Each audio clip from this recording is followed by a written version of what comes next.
Hey guys, it's naturally me, Smooches. I know it's been a while, a long while. Didn't even realize how long.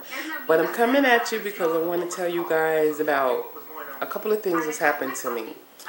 Number one, I have to cut this into two parts because I had two surgeries in one. One I didn't expect. One I knew what happened one day, but I thought it would be on my decision. So the first thing I'm going to talk about is my nasal polyps. I do not have them anymore. Yay! These things are so annoying.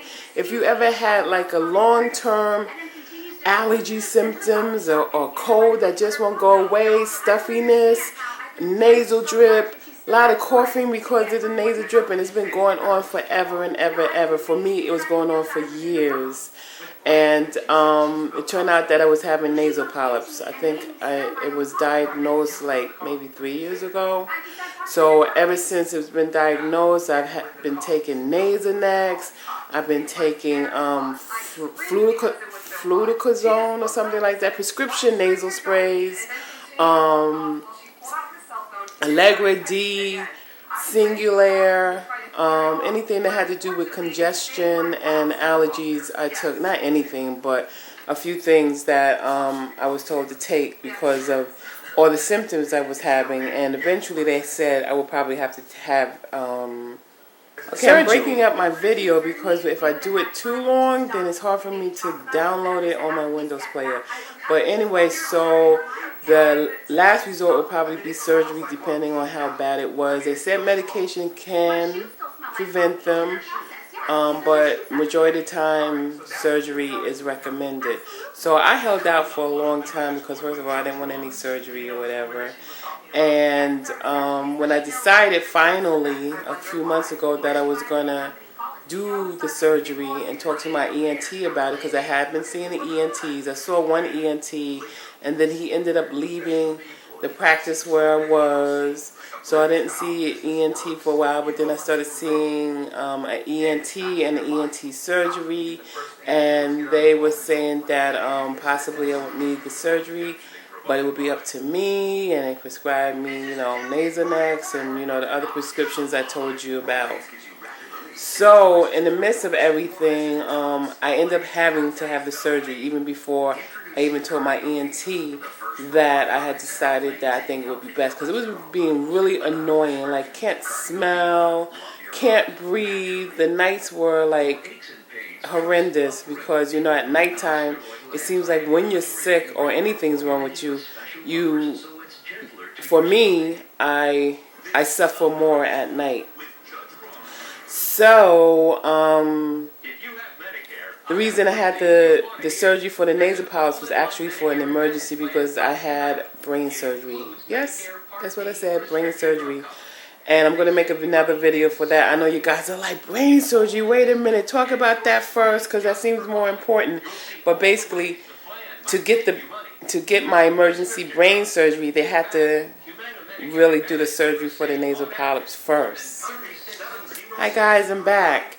Like I said, I'm cutting in between everything. So, my nasal polyps had to be done before my brain surgery because they were going through my nostril to do the brain surgery because that's a new recommendation they do. They don't automatically want to cut through your brain and everything that they used to do back in the day. So, if I didn't get them done, I would have bled more, and it just would have been an even worse surgery. So they cut them down. They said that cut them out. They said that my nasal polyps had clustered into my sinus cavity. So there was no choice but to do it because they couldn't get to the brain without more problems. So when I woke up the next day, I did not feel any pain. I didn't feel any pain at all. You put it under anesthesia either way, whether I was having a brain surgery or not. And I didn't feel any pain. Like, I waited all this time, and I could have got this done a long time ago, but because of my fear of surgery, because I've never, ever had surgery. Well, I can't say that because I had the echalasia, but that wasn't considered surgery. Anyway, So I just feel so much better. I can breathe. I can smell. So I could breathe, I could smell. You know, for years I couldn't smell. So whenever I burnt so many meals because I would be in the middle of something else and forget that I'm cooking.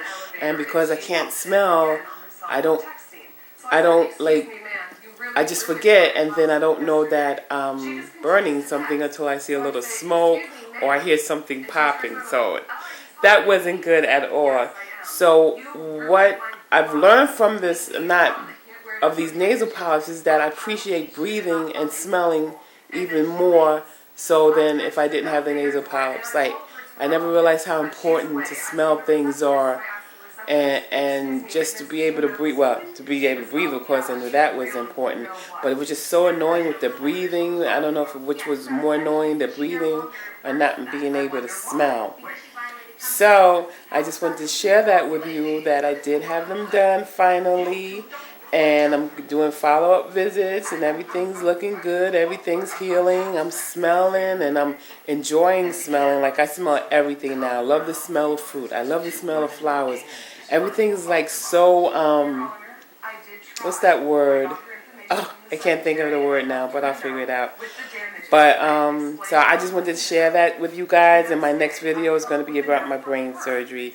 And God bless you all.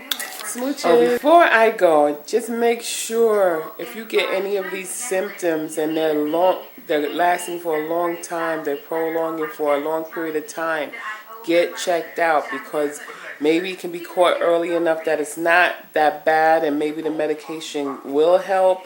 But if it does get bad, I suggest doing, in my opinion, I suggest doing a surgery. There's a very low chance that polyps can form again, but it won't be as bad as before.